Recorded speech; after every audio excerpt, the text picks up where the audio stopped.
Son las 17 y a título excepcional vamos a utilizar parte de este horario que nos ceden nuestros colegas de Encendidos para recibir al presidente del Senado de la República de Argentina, el señor Bartolomé Abdala, cuya presencia agradezco acá. Muy buenos días, señor Abdala. Muchas gracias por estar con nosotros. Está usted en el Perú invitado por la Asociación de Contribuyentes que preside José Ignacio Beteta, que está con nosotros también, que le agradezco que nos haya facilitado el contacto con el señor Abdala.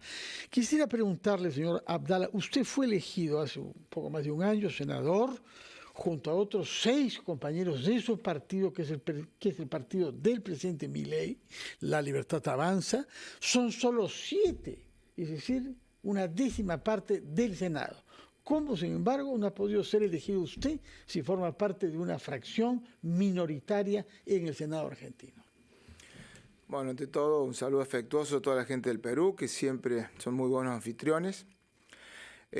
Con respecto a lo que vos estás comentando, Javier Milei armó una fuerza que se llama La Libertad Avanza. Yo fui uno de los senadores elegidos por esta fuerza, o sea, pertenezco al oficialismo de nuestra querida Argentina, y en función de esa particularidad, el cargo de presidente provisional del Senado tiene la lógica de que pertenece a la línea sucesoria presidencial, motivo por el cual se estila en la Argentina que quien debe ocupar el cargo de presidente provisional sea alguien de la misma fuerza del oficialismo. Eso amerita que en función, a pesar de haber sido una debilidad parlamentaria, tener menos del 10%, el 24 de febrero del año anterior fui electo, digamos, como presidente provisional del Senado, y todos los años hay una elección concerniente a este tipo de cargos que se acompañan también con los secretarios del Senado, secretario parlamentario, secretario administrativo y otras personas más que integran la mesa directiva del Senado de la Nación. De acuerdo. Ahora, está invitado para participar de este evento. Yo quisiera que comparta con nuestro público que está escuchando y viendo el programa cuáles han sido las medidas claves y las primeras aplicadas por el gobierno del señor Javier Milei para romper un círculo vicioso que se había instalado en la economía argentina y que llevaba a crisis permanentes. Mira, esencialmente es muy importante manifestar y reconocer, digamos, por parte de toda la ciudadanía argentina, que lo que Javier Milei mostró en campaña, que fue el único político que lo hizo a través de un escrito, de un protocolo, al ganar las elecciones lo replicó, lo empezó a poner en funcionamiento. Esto es trascendental entenderlo. Lo que se dijo en campaña es lo que se está haciendo en la gestión. La primera medida que se toma fue la de sacar un decreto, que es el decreto 70, un DNU, algo habilitado por la ley argentina, por la 25.166. Que lo puede hacer el presidente. Que lo puede hacer el presidente. ¿Sin participación del Congreso? Lo han hecho todos los presidentes. Están a referéndum del Congreso. O sea, estos DNU, todo DNU, está a referéndum del Congreso. En el Congreso hay una comisión permanente bicameral de ambas cámaras, de diputados y de senadores, controlando los DNU que hace el Ejecutivo. Ese decreto de DNU del 70 fue el primer decreto que saca como... Hay otros más, pero creo que este fue el más notorio, que le da a la Argentina la posibilidad de empezar a caminar en ese tránsito, en ese camino correcto que decimos nosotros, que se había hablado, se había planteado la ciudadanía en campaña y que felizmente ha tenido una importancia muy grande en razón de que muchas de esas medidas que se están implementando a través de este decreto han ayudado a la Argentina a poder lograr a vivir el momento que tenemos ahora. Estamos hablando de apertura económica, eliminación de regulaciones que se consideraban innecesarias, claro, reducción del gasto público. Eso también fue acompañado con la sanción de la ley base. La ley base que sacamos en el Congreso, que a decir verdad, en periodos extraordinarios apenas asumimos, teníamos la intención de tener una ley base refundacional. Se dice ley base porque es una base de una refundación de la Argentina, mucho más amplia de la que pudimos acordar con los sectores dialoguistas que nos acompañaron en esta sanción de la ley base.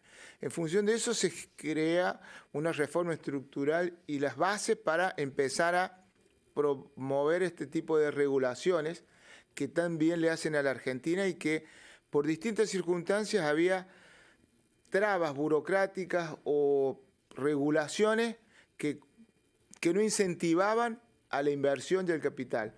Y nosotros lo que hemos venido a hacer, a plantearle, y necesitamos que Argentina recupere ese espíritu de la inversión privada, ese ánimo que se necesita para que podamos recuperar los valores de nuestra querida Argentina. Ahora, se encuentran con una realidad que es que Argentina, desde que se recuperó la democracia en el año 83, ha sido gobernada sobre todo por un único partido, el Partido Peronista, con figuras diferentes, Menem y luego los Kirchner, la esposa de los cuales sigue todavía activa en la vida, pese a las condenas judiciales que ha recibido, ¿no?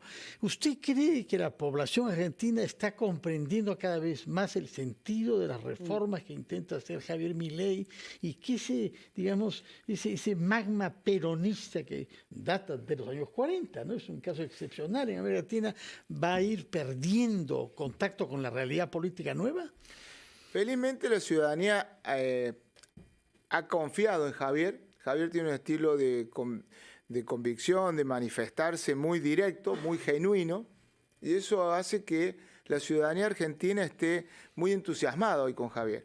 Y nosotros tenemos el compromiso de consolidar estas ideas a través de las elecciones que ahora este año, en el 2025, tenemos unas elecciones intermedias que le llamamos, que es nada más y nada menos que son legislativas. Bueno, nuestro deseo es que en el 2025 nos vaya bien, todo dicen los datos, las encuestas que nos debería ir bien, para ir mejorando, aumentando esta participación de congresales con las ideas de la libertad, en pos de ir consolidando este esquema, digamos, de gobierno que nosotros estamos buscando. Por ejemplo, ahora estamos trabajando en enero en el Congreso porque hay sesiones extraordinarias, algo que no era habitual que sucediera en la Argentina.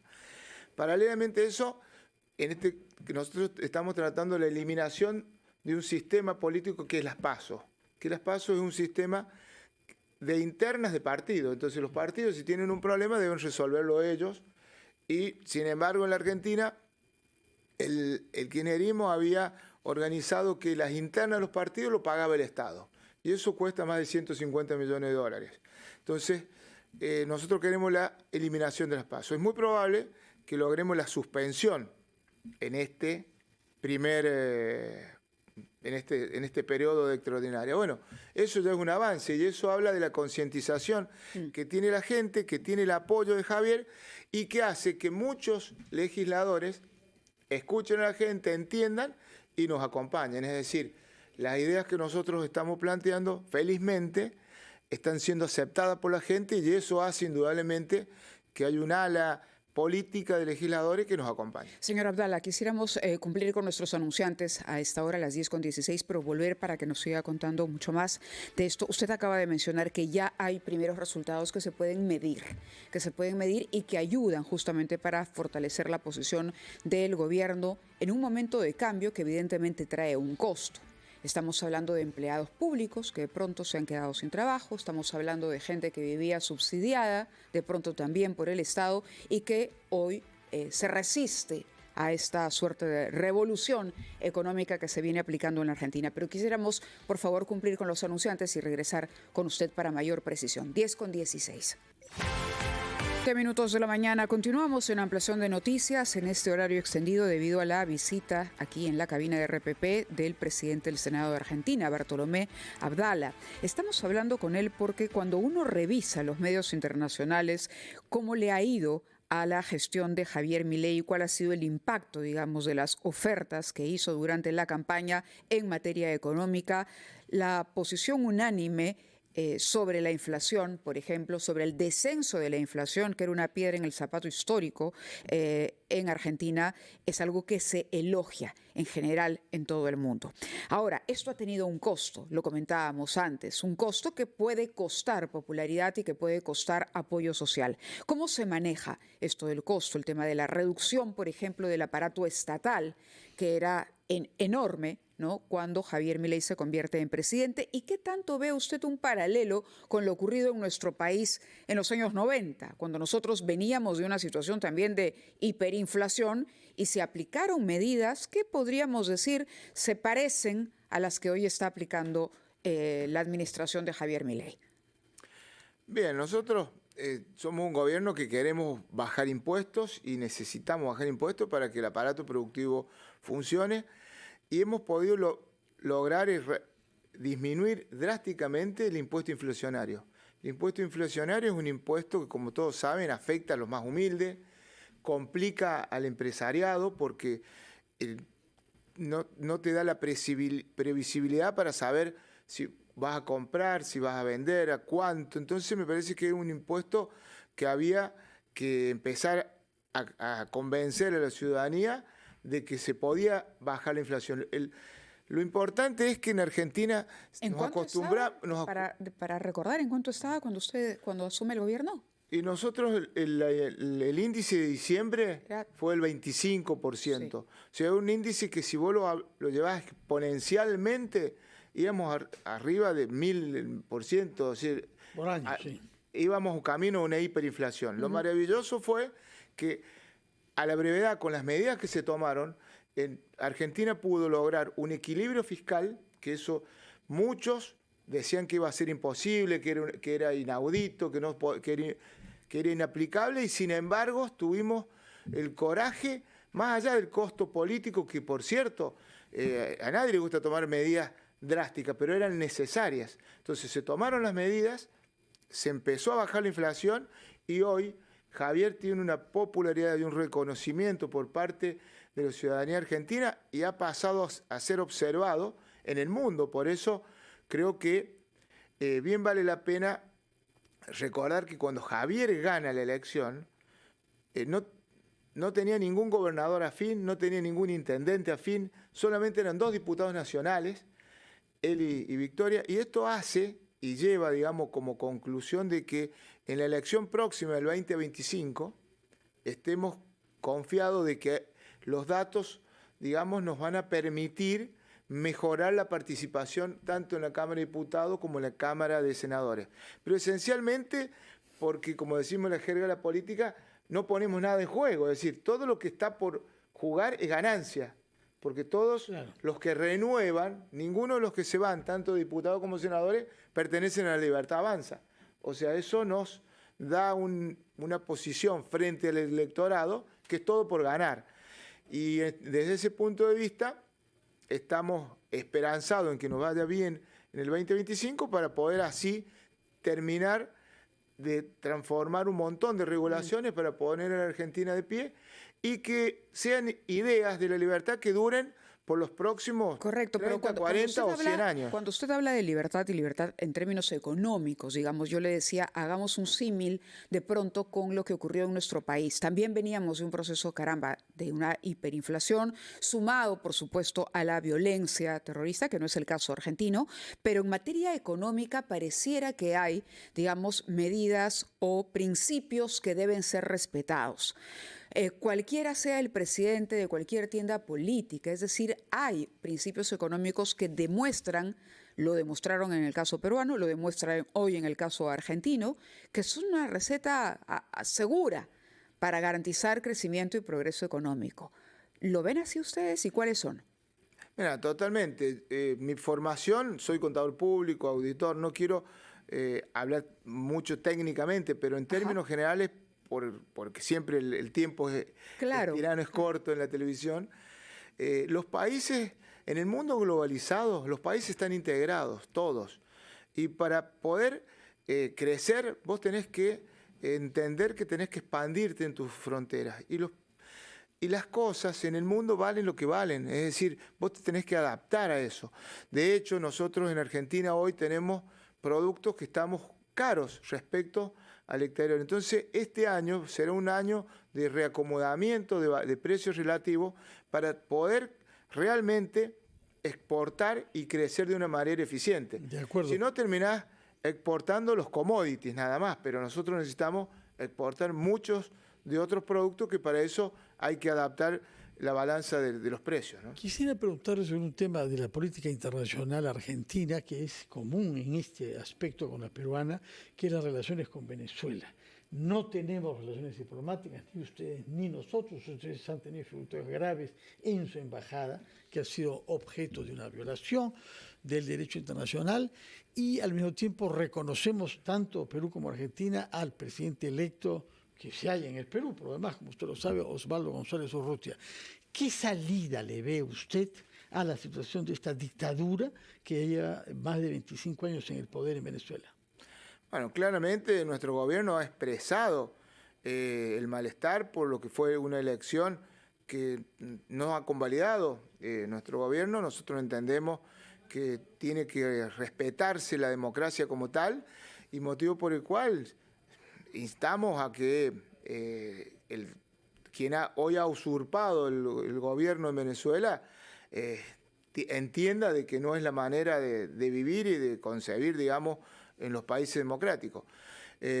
La salida, sinceramente, creo que lo tendrá que aplicar esencialmente el pueblo venezolano, una salida que nos gustaría personalmente que sea rápida, eficiente, que se llamen a la conciencia y al respeto de ellos, y que respeten la voluntad del pueblo venezolano de que nunca pudo mostrar las actas genuinas de la elección. Me parece que todo indicó de que hubo un desfalco en esa elección, lo cual es sumamente grave. De acuerdo. Señor Beteta, permítame, antes de que el tiempo nos venza, preguntarle las actividades que ha usted previsto para su invitado, el señor Abdala, en nuestro país. Muchas gracias, Fernando Mávila. ¿Cómo están? La idea de este día, como lo mencionaba Bartolomé, a quien le agradecemos su visita, es mostrar la cara más técnica del gobierno de Javier Milei. Es decir, creo que las reformas en Argentina o se han ideologizado, se han polarizado, o han estado bajo la natural presencia de Milei, pero hay todo un equipo y un cuerpo, digamos, político y técnico que está haciendo muchas cosas en este país para desregular, desburocratizar. Entonces, en esa línea hemos creado varios espacios. A las 11 de la mañana vamos a estar en el Congreso, nos vamos acá volando para allá, nos va a recibir, ojalá, la presidencia del Congreso. Vamos a tener un evento para reflexionar y dialogar sobre las reformas y las medidas que se están llevando a cabo en Argentina, a las 11 de la mañana en el Congreso. A la 1 de la tarde tenemos un almuerzo con un sector empresarial, con varios empresarios que quieren conocer, digamos, cuál es la realidad de Argentina, qué es lo que se está haciendo, las oportunidades de inversión también. Comida peruana, que sea comida peruana. Muchas gracias. Con un par de kilos más va a regresar de todas maneras, Bartolomé. Y un pisco sour. Y ese es en la noche, porque en el almuerzo mejor no. Pero es el día del pisco sour, ¿no? En la tarde nos reunimos con las cámaras de comercio regionales, la Cámara de Comercio de Lima y Cámara de Comercio regionales. Bastantes empresarios, 50 empresarios regionales van a recibir a Bartolomé. Y luego terminaremos ya seguramente cenando algo más tranquilo en la noche. Tenga una feliz estadía en el Perú. ¿Primera vez que está con nosotros? He estado en otras oportunidades en Lima, la verdad que siempre han sido muy buenos anfitriones, así que bueno, saludo afectuoso a toda la gente de Perú. Muchas gracias por su presencia acá, que tenga una feliz y fecunda estadía en nuestro país. Señor Beteta, gracias por habernos hecho gracias a ustedes. Al presidente del Senado Argentina, señor Bartolomé Abdala. Mávila.